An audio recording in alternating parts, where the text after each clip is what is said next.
আপুনি পাগল নেকি মোক সুধিছে হৰেশ দুৱাৰাই মই পাগল যেন লাগিছে যদি হয় আৰু হৰেশ দুৱাৰা হৰেশ দুৱাৰা ঘৰ ক'তহে আপোনাৰ পাগল নিচিনা লাগিছে নেকি মোক বলক আপোনাৰ ঘৰত এদিন থাকি দেখুৱাই দিম দিয়ক জুবিন খাট্টাৰ পৰা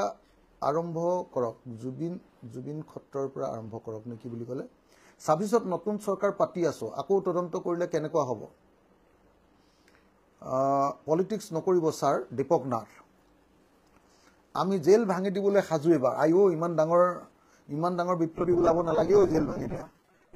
ৰাজপথলৈ অকণমান মাত দিবলৈ জুবিনদাৰ ন্যায় পাবলৈ মৰিবলৈ সাজু হৈ আছো মৰিবলৈ এনেই সাজু হোৱা ধেৰ মানুহ থাকে কামত নোলায় 100% ওলাম জাষ্টিছ ফৰ জুবিন অকল জাষ্টিছ ফৰ জুবিন সি পাগনল এইটো মোকেই কৈছে হ'ব আপুনি অসমৰ সকলো দল সংগঠনক একলগ কৰে সভা আহ্বান কৰি কৰক বুলি কৈছে ওলাম জিতু বৰা ওলাম এ বি প্ৰিন্স ২৬ত আপুনি CM হ'ব পাৰিবনে নোৱাৰে ৰুবুল ৰাণা হম বাহাৰুল ইছলাম য়েছ আপোনাৰ লগত আছো সদায় চাও হিতেশ্বৰ কিবা এটা কৈছে ডেট লোকেশ্যন টাইম দিয়ক অংশু শইকীয়া আৰু কি কৈছে সকলোৱে লাইভটোত শ্বেয়াৰ কৰি দিয়ক চাওক হিতেশ্বৰ গগৈ এখেতে মোৰ কথাখিনি ছাপোৰ্ট কৰিছে চাগে অকণমান সময়ৰ বাবে এনেকুৱা দুজন এজন কিছুমান মানুহ অলপ দৰকাৰী মানুহ আছে কেইটামানটো অকল খালি ১৫০০ টকীয়া এনেই অকল মোক গালি পাৰিবলৈ আহে মই ওলাম সামাদ আলী চৰকাৰ নেকি এইটো বাবু পুৰুষোত্তম দাস নাই কোৱা য়েছ আমি যাম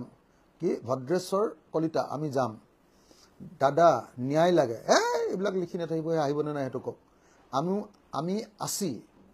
মানে আছো চাগে পূৰ্ণিমা Kalita R U A leftist দাদা হয় হয় মই লেফটিষ্ট হয় ছ'চিয়েলিষ্ট এই যে আমাৰ জুবিন দাই কৈছিলে মনত আছে নাই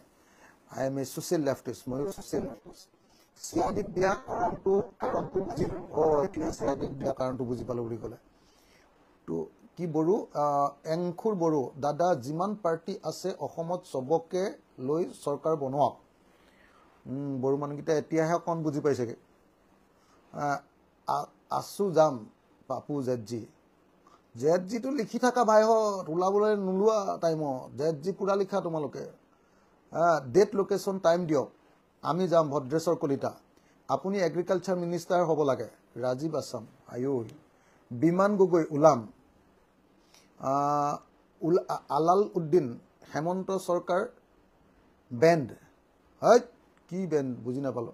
আপোনাৰ লগত আছো এ দাস গৌতম ৰমেশ মল্ল আপোনাৰ কথাত বৰ্তমান কেইটামান মিয়া আছে বাকী কোনো নাই মল্লটো ক'ত থাকিব দাদা আমি আপোনাৰ লগত আছাই লোহিত আৰু জাষ্টিছ ফৰ জুবিন গাৰ্গ এইবিলাকে লিখি আছে আছো আপোনাৰ লগত আফজল হুছেইন আকৌ অংশু শইকীয়া লিখিছে ঠিক কৈছে অখিল দা আপুনি মোৰ ফেভাৰেট হয় আপোনাক লাগিব ভাস্কৰ মাইনা আহমেদে কৈছে দাদা আমি সৰু মানুহ কিবা ক'বলৈ ভয় লাগে তহঁতি ক'লে ৰাম পিটন দিব হিমন্তই আছো দা ক'ত যাব লাগিব কওক যাম চেত্ৰীয়ে কৈছে যাম শইকীয়াই কৈছে ভোলা শইকীয়া বিজেপি চৰকাৰে কেতিয়াও ন্যায় নিদিয়ে চৰকাৰ বদলি কৰিলেহে আমি ন্যায় পাম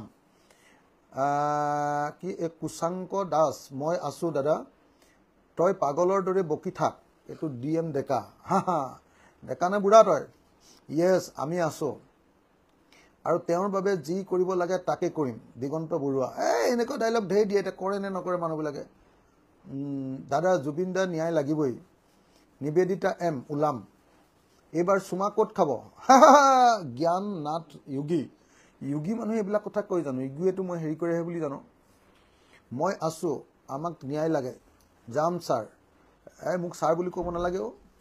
মোক ডাইৰেক্ট দাদা বুলি ক'লে হ'ব নহ'লে অখিল বুলি ক'লে হ'লে গগৈ বুলি ক'লে হ'ব দাদা আপুনি